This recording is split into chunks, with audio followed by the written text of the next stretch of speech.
नमस्कार, मेरा नाम है गौरव और आप देख रहे हैं टीवी 24 नेटवर्क। आईपीएल 2024 में लखनऊ सुपर जायंट्स के लिए पहले ही सीजन में रफ्तार के साथ धमाका करने के बाद रातों रात स्टार बने तेज गेंदबाज मयंक यादव के लिए उसके बाद से उनके लिए एक तरफ से चीज़ें जहां आसान होती गई तो वहीं उनकी चोट की समस्या और गंभीर होती गई है। जी हाँ, पिछले साल आईपीएल में महज 4 मैच खेलकर मयंक ने 7 विकेट अपने नाम किए थे। साथ ही 156.7 की रफ्तार से गेंद डालकर आईपीएल इतिहास की चौथी सबसे तेज गेंद डालने वाले खिलाड़ी भी बन गए थे। और वहीं से मयंक को वो नाम और शोहरत मिलनी शुरू हो जाती है। इसके बाद से भले ही वो टूर्नामेंट से चोट के चलते बाहर हो जाते हैं, पर पूरे भारत को ऐसा लगता है कि जैसे टीम इंडिया को उसका स्पीड स्टार मिल चुका है और बीसीसीआई को भी शायद ऐसा ही लगता है।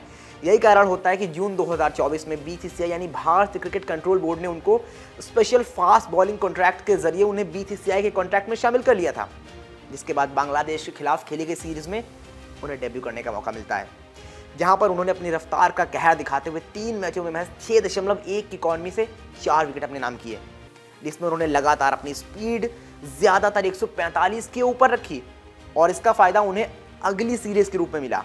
यहाँ पर उनको न्यूजीलैंड के खिलाफ टेस्ट सीरीज के लिए ट्रैवलिंग रिजर्व के तौर पर 11 अक्टूबर 2024 को टीम में शामिल किया गया। पर इसके बाद मयंक की इंजरी का सिलसिला शुरू हुआ और तब से अब तक वो इसी समस्या से जूझ रहे हैं। तो दरअसल टीम इंडिया को नवंबर में साउथ अफ्रीका से 4 मैचों की T20 सीरीज खेलनी थी, जहाँ पर वो सूर्य कुमार यादव की कप्तानी में खेलने वाले थे, पर चोट के चलते वो सीरीज से पहले ही बाहर हो गए, जिसकी जानकारी खुद बीसीसीआई ने दी थी। वहीं इसके बाद भी ये सिलसिला जारी रहता है। यहाँ पर इसी साल जनवरी-फरवरी में भारत में खेली गई इंडिया वर्सेस इंग्लैंड सीरीज के बीच T20 सीरीज में भी मयंक को लेकर खबर आई कि वो अभी भी इंजर्ड हैं। अब इसके बाद सामने था आईपीएल, जहाँ पर लखनऊ सुपर जायंट्स को ऐसा लग रहा था कि मयंक आईपीएल से पहले फिट हो जाएंगे, और पर ऐसा नहीं होता है।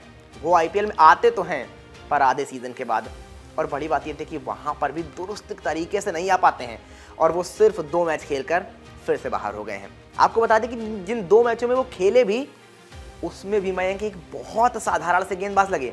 यहाँ पर मुंबई के खिलाफ उन्होंने 4 ओवर में 2 विकेट तो ज़रूर लिए, पर उसके लिए 40 रन लुटा दिए। तो वहीं अगले मुकाबले में पंजाब के खिलाफ 4 ओवर उन्होंने फेंके, यहाँ पर उनको 60 रन पड़ गए। यानी 2025 में वो कुल 8 ओवर में 100 रन लुटा गए।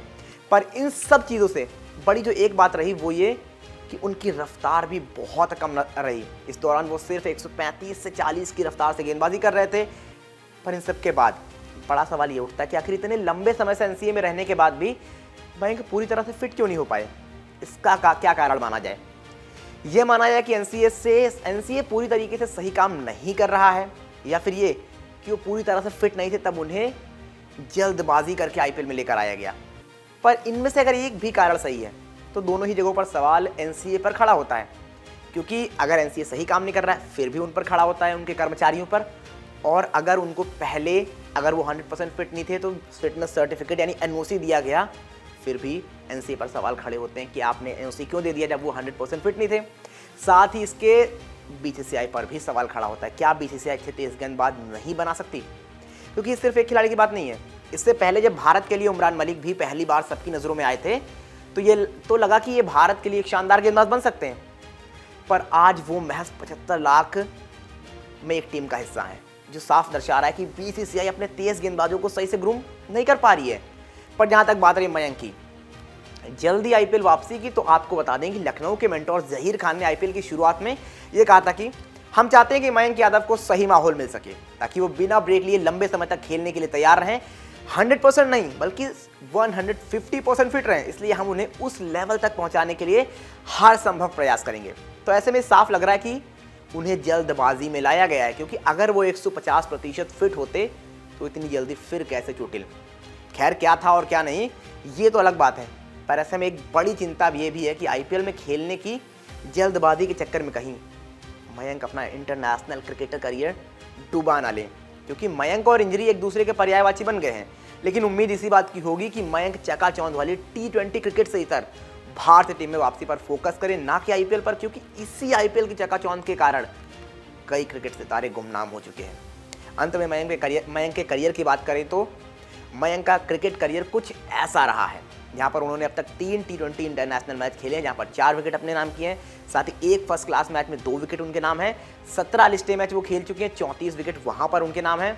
इसके अलावा 19 T20 मैचों में 25 विकेट कुल मिलाकर उनके नाम है। तो यानी छोटा सा एक करियर रहा है, सिर्फ 22 साल के हैं अभी। यहाँ से अगर मयंक सिर्फ इंटरनेशनल मतलब T20 की चकाचौंध पे फोकस ना कर बतौर इंडियन क्रिकेटर सोचेंगे और इंडिया की टीम में, इंडिया की जर्सी में आना चाहेंगे, तो उनके लिए बेहतर होगा। खैर फिलहाल के लिए इस वीडियो में इतना ही। कैसा लगा आपको वीडियो, कमेंट करना बिल्कुल ना भूलें।